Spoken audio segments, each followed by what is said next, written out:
Capítulo 2. Paternidad de los espíritus. Si sacara las citas de todos los hombres, que consagran al hombre, hijo de Dios, sería un tiempo precioso perdido, pues habría que llenar inmensos catálogos y grandes volúmenes, para anotar los errores de concepción, por lo que renunciamos a esta tarea, aunque no sea en absoluto, pues nos reservamos la libertad de tomar las que más directamente lo confirman, corrigiéndoles el error común o circunstancial en su concepción o significado. Por ejemplo, Jesús, el más significado de los misioneros moralistas y revolucionarios hasta sus días, en sus enseñanzas a sus discípulos les dijo: amaos los unos a los otros, como hermano que sois del mismo Padre, que está en los cielos.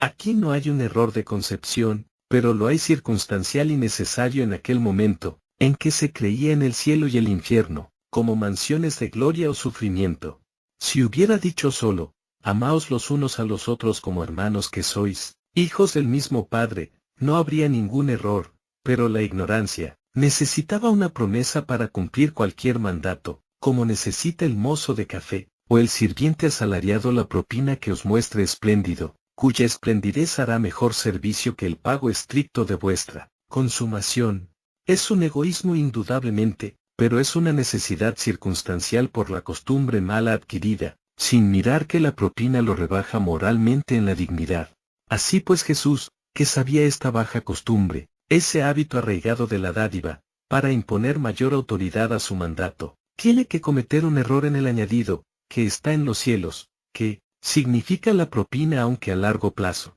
¿Cuántos desengaños y cuántas reclamaciones habrá tenido Jesús por esa falsa promesa?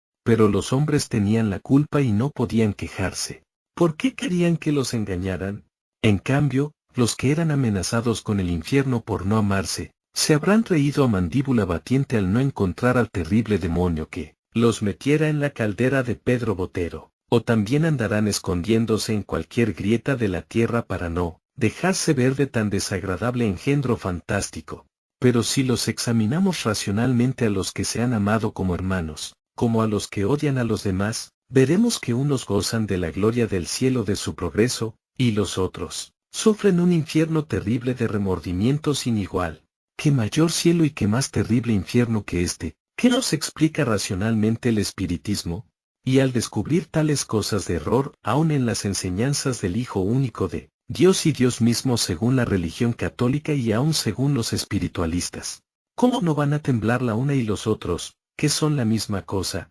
¿Cómo no van a temblar, digo, de la rabia de su impotencia, de la vergüenza de sus gratuitos y garrafales errores y mentiras, descubiertos por el espiritismo luz y verdad que, como Isaías, quema y anula a todos los dioses de palo, piedra o metales y hasta de carne y huesos? Tembláis, sí, como delincuentes, pero no temáis por vosotros, temed por vuestras causas. Vosotros, aunque no quisierais, seríais como los buenos, hijos del mismo Padre Creador, que no es Dios. Es Padre, y el Padre no castiga, corrige. Pero no vayáis a caer en el otro extremo de la apatía y la inacción o en el odio, porque mi Padre tiene muchas moradas, dijo también Jesús, y esas moradas son mundos que empiezan, donde la ley es la fuerza bruta y el sentimiento no ha nacido aún en aquellos, nuestros hermanos, y allí es el lugar de la corrección para los que estorban, en los mundos de progreso, en su día de justicia.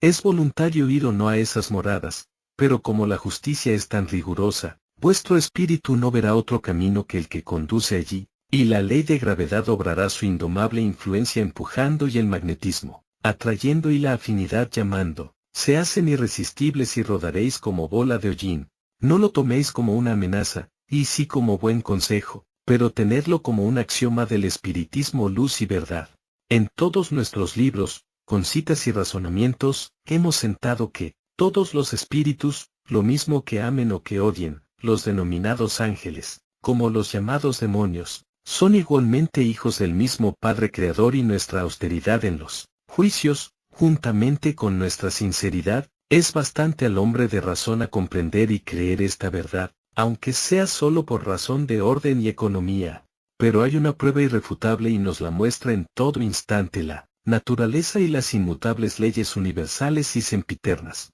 Es efectivamente así y no podemos dudar de una sola paternidad, si considerarnos que los elementos no tienen distinción para nadie, y quema el fuego y moja el agua y azota el viento y alumbra el sol igualmente, a todos, blancos o negros, pobres o ricos, sabios o ignorantes, y nacen del mismo modo y desencarnan de idéntica manera, y todos tienen el mismo organismo y ejecutan los mismos actos fisiológicos, sin los cuales la vida no puede ser. La madre tierra, toda parte de un mismo epicentro, y nadie vio una marca de propiedad tendida en un predio por la naturaleza, a favor de ningún individuo. Que los hombres hayan hecho esas marcas de propiedad, no es culpa del Padre de todos, es culpa de sus hijos malversores, de los que gustaron de la vagancia y del egoísmo desmedido, aprovechando la bondad y el amor de los que comprendieron que el amor de hermanos les prohíbe apropiarse de lo que es común, y es común todo lo que la naturaleza y la inteligencia crea y produce.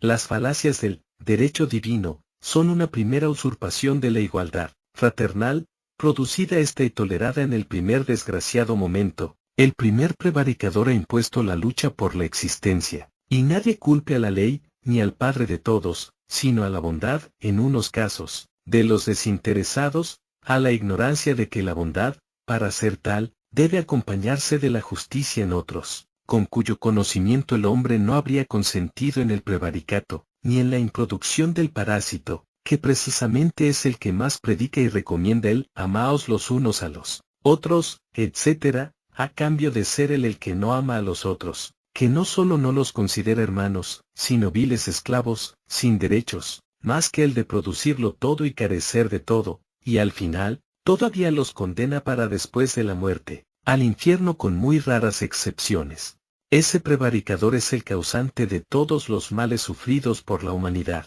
pero de los hombres que toleraron y aún toleran la supremacía del derecho divino y con él el parasitismo, es la responsabilidad y no puede quejarse, pero sí puede volver por sus fueros desconocidos y recuperarlos, y a eso se encaminan esas mayorías de trabajadores que demuestran ser los que aman, porque aún para su lucha de reivindicación, proclaman la fraternidad. De estos, ha dicho Elí, en el testamento secreto de Abraham, y mis hijos de luz, que ángeles llamáis, me traerán a sus hermanos que son mis hijos, aunque los llamáis demonios, porque obran el mal, de modo que, la fraternidad única de todos los espíritus está proclamada por el mismo Padre y confirmada hasta por los prevaricadores, y sobre todo hoy está confesada por todos los hombres, precisamente en las luchas por imponer un mismo derecho y un régimen común que demostrará la política del Creador y el gobierno del espiritismo, sin supremacías, porque no habrá dioses, y fraternal,